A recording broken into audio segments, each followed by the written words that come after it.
over a year now, I've been searching for and researching the Dewejo and to an extent the Snallygaster phenomena. I've covered an area from Burkittsville to Brunswick in Maryland and west to the Potomac River. At first, I was disheartened to find no real evidence of either's existence. I even convinced myself that in the areas covered, there's no chance of finding that which doesn't want to be found. Then I realized what effects the spread of a canal and railroad must have had on the local creatures of South Mountain near Brunswick. In 1728, a trader named Abraham Pennington purchased land with a partner, Thomas Wilcoxon, calling it Coxon's Rest. This land lay in what is now Brunswick. In 1730, Flail Payne purchased Payne's Delight, now Knoxville, Maryland. The land's inhabitants prior to 1728 were Tuscarora and Piscataway native peoples. The area was known to them as Eelpot Flats, Buffalo Wallows, and to traders as Eeltown.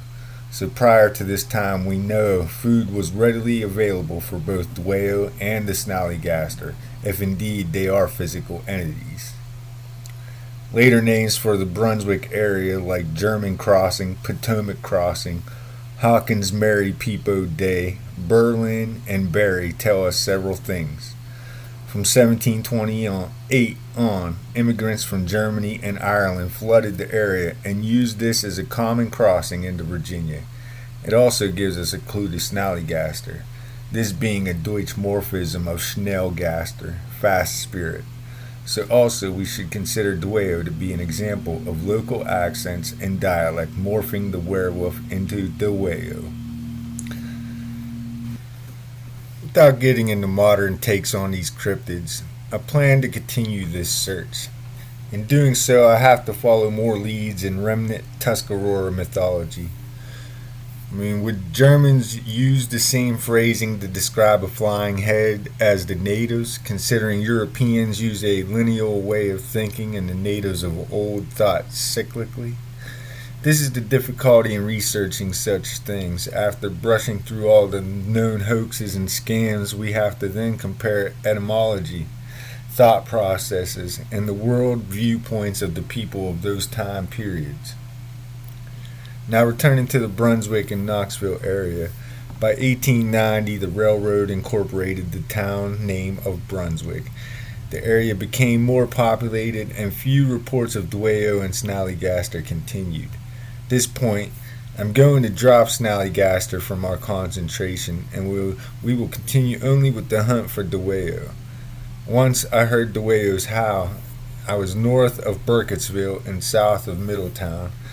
This will be the next area we begin to focus our attention and look for more evidence. The hustle and bustle of a railroading town may not be ideal living quarters for a werewolf. I will not discount in it as a hunting ground for Dewejo, though. Further north is where I believe Dewejo still roams. Such similarities with a cryptid named Hexenwolf and Dewejo lead me to believe that Dewejo has a much larger hunting territory than just Maryland's Blue Ridge Mountain. I have found evidence of Dewejo in parts of southern Pennsylvania and to the extreme western parts of Maryland. I'm not ready to claim Dewejo to be a physical being as we understand. A shapeshifter is one possibility. We may never know what all spirits inhabit the forests and fields, rivers, mountains, and city streets of this world, of this grand creation. And sometimes I ask myself why at times now. Why am I even bothering to search, and what would I do if I did find them?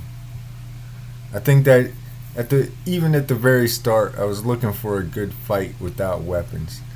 The stories I came across mostly included a long struggling fight between Dewejo and humans, and fights among Dewejo and the Snallygaster.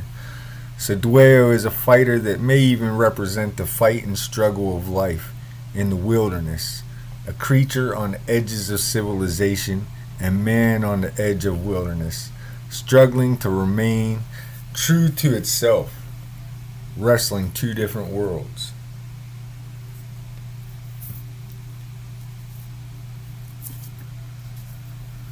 You know, I hear some people saying that Trump has sparked division and caused unrest by inflaming racist sentiments, polarizing Democrats by highlighting local Democrat controlled areas that are failing. But truly, a person cannot make others feel this way.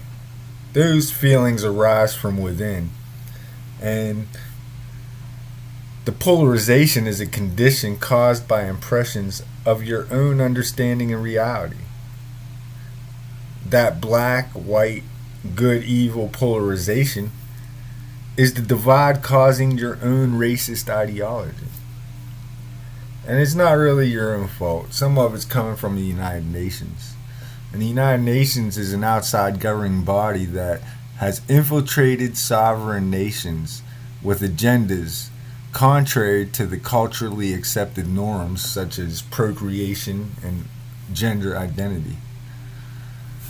Supporters, monetary contributors, co-conspirators, and leaders of the United Nations organization should be reported to your regional FBI office. There's so many military installations and secret government bunkers in these hills from here to there that raises difficulty level. And then I gotta also question, has the government already captured this thing? We may never know. I'm gonna leave you off with some good music and some hope.